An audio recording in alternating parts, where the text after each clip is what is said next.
Salut à tous, on se retrouve aujourd'hui pour l'épisode 2 de ma série La critique des étoiles. Aujourd'hui, un épisode consacré au roman L'Aube des Jedi, un roman écrit par Tim Lebon.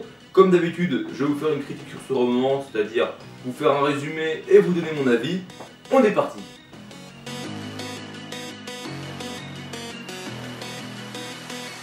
L'Aube des Jedi, titre original Dawn of the Jedi into the Void, est un roman qui est sorti le 7 mai 2013 aux États-Unis en version anglaise et le 26 février 2015 en version française. Pour la version anglaise, c'est Delray qui s'est chargé de l'édition et pour la version française, c'est édité par Pocket. Alors l'auteur c'est Tim Lebon et la traduction est signée Gabriel Brody. Pas comme ce qui est marqué sur la quatrième de couverture, c'est marqué que c'est traduit par Thierry Arson, mais non, c'est Gabriel Brody qui a traduit ce livre en français. Alors le prix il est de 8-9 euros, moi je l'ai payé 8 euros quelque chose, et pour le nombre de pages, eh bien il fait exactement 377 pages. Alors maintenant une petite présentation de l'auteur. Alors Tim Lebon c'est un écrivain britannique de 48 ans, qui écrit principalement de la science-fiction, de la fantasy et de l'horreur. Il a écrit de nombreux romans, il me semble qu'il en a écrit 37, dont certains sont inspirés de l'univers Alien ou Alien vs Predator. Il a également écrit des séries de romans comme la série Norilla, ainsi que plusieurs recueils de nouvelles. Il faut savoir que beaucoup de ses œuvres sont basées sur l'horreur, et donc c'est quand même un peu par hasard qu'il est venu écrire du Star Wars en fait. Il a écrit un seul roman Star Wars, donc L'Aube des Jedi, et il faut savoir que ce roman fut écrit avec l'aide de John Ostrander et de Jan Duursma, dont je vous parlais dans le précédent épisode de la critique des étoiles, qui sont donc les auteurs de la série de comics La Genèse des Jedi. D'ailleurs, je vous ai fait la critique du tome 1 dans le précédent épisode de la critique des étoiles, donc voilà, n'hésitez pas à aller le voir au passage, petit placement de produit. Il aurait peut-être pu avoir une suite à L'Aube des Jedi, d'après ce que j'ai lu, il aurait pu avoir un deuxième roman, malheureusement il n'a jamais vu le jour, et la série La Genèse des Jedi s'est arrêtée après le tome 3, malheureusement. C'est vraiment dommage qu'on ne soit pas allé plus loin dans ce comics, mais bon, la série s'est malheureusement arrêtée fin 2014. Alors maintenant, petit résumé rapide et sans trop spoil, parce que bon, le but c'est quand même de vous donner envie de lire ce livre, si je vous raconte tout, ça sert à rien. L'histoire se déroule en l'an -25 793 avant la bataille de Yavin, dans le système Titon situé dans le noyau profond. Lanor Brooks, ranger Jedi solitaire et émérite, se voit confier une mission par le Haut Conseil. Une mission qui la touche personnellement, car il s'agit d'arrêter son frère qu'elle croyait mort depuis de nombreuses années. En effet, celui-ci est devenu le leader d'une secte nommée les Rêveurs d'étoiles, et il a pour projet d'ouvrir une porte cosmique en usant de l'énergie obscure en guise de clé, et risquant par ce fait de créer un cataclysme qui anéantirait la totalité du système de Titon. La jeune ranger se met donc à sa poursuite à travers le système, en compagnie de Tressana, un Twi'lek à la peau rouge, ex-seigneur du crime, mis à sa disposition par un des maîtres du conseil Jedi. Et après la suite je vous la raconte pas, à vous de le découvrir en lisant ce livre. Alors mon avis sur ce roman L'Aube des Jedi, alors personnellement j'ai beaucoup aimé ce livre. Ce qui est vraiment bien dans ce livre c'est qu'il mêle action et flashback. Un coup on va être avec Lanor à la poursuite de son frère pour l'empêcher d'ouvrir cette porte des étoiles et donc de risquer d'engloutir le système Titon. Et un coup on va être dans des flashbacks du passé, on va voir Lanor et son frère pendant qu'ils sont apprentis Jedi et qu'ils sont en train de visiter tous les temples de la planète de Titon. C'est une tradition pour les apprentis Jedi, c'est ce qu'on appelle le grand voyage, pour ceux qui savent pas, je mets un petit peu dans le contexte. Et voilà, donc un coup on va être dans l'action sur le moment présent, un coup on voit Lanor qui a pensé à un truc dans le moment présent, et hop, un flashback du passé, et on va voir l'histoire avec son frère. Et en fait, au fur et à mesure du roman, pendant qu'elle a la poursuite de son frère, on comprend comment son frère a pu devenir comme ça en fait.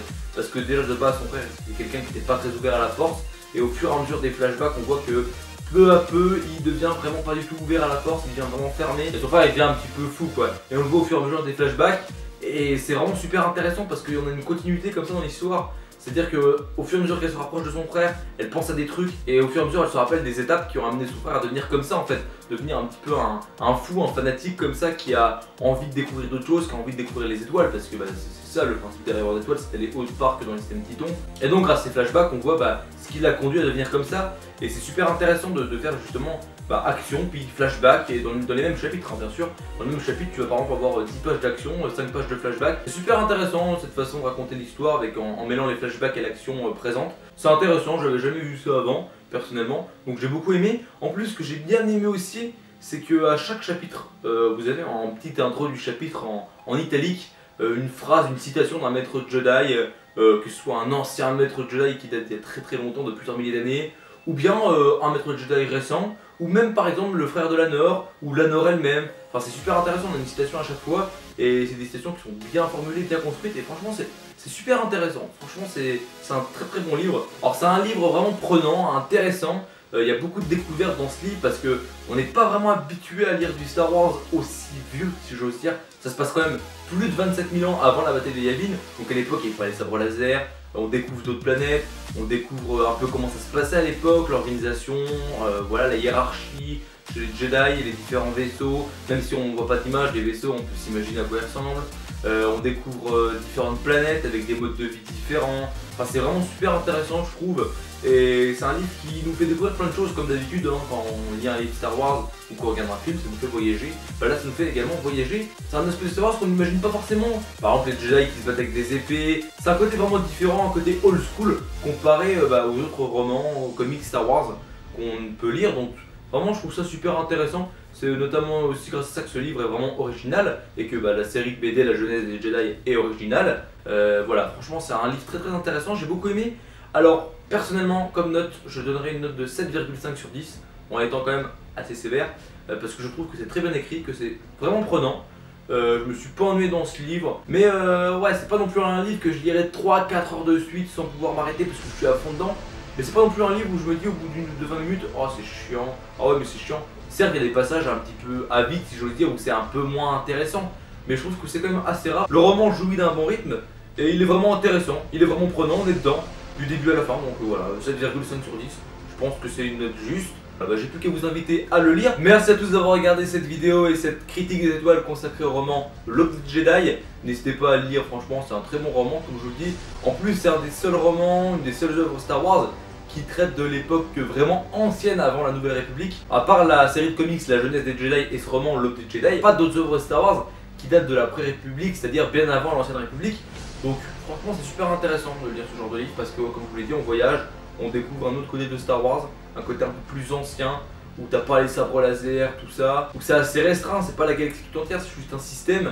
Donc rien que ça déjà c'est assez intéressant. Franchement ce livre est vraiment intéressant, donc je vous le conseille si vous êtes intéressé par tout ce qui est période avant l'Ancienne République. Là c'est même bien avant l'Ancienne République. Comme je l'ai dit dans ma critique de tome 1 de La Jeunesse des Jedi, ce livre là se passe entre le tome 1 et le tome 2 de la série de comics La Jeunesse des Jedi. Donc il y a quelques petites références au tome 1 de la série de comics La Jeunesse des Jedi.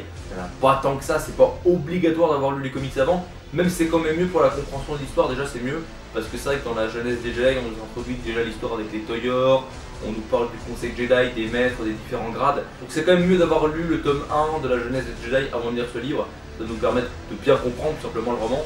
Après c'est pas indispensable non plus, mais c'est quand même mieux, c'est quand même mieux. Merci à tous d'avoir suivi cette vidéo, n'hésitez pas à lâcher un petit like, un commentaire et à vous abonner. Pourquoi pas partager si vous pensez que la vidéo pourrait plaire à d'autres personnes.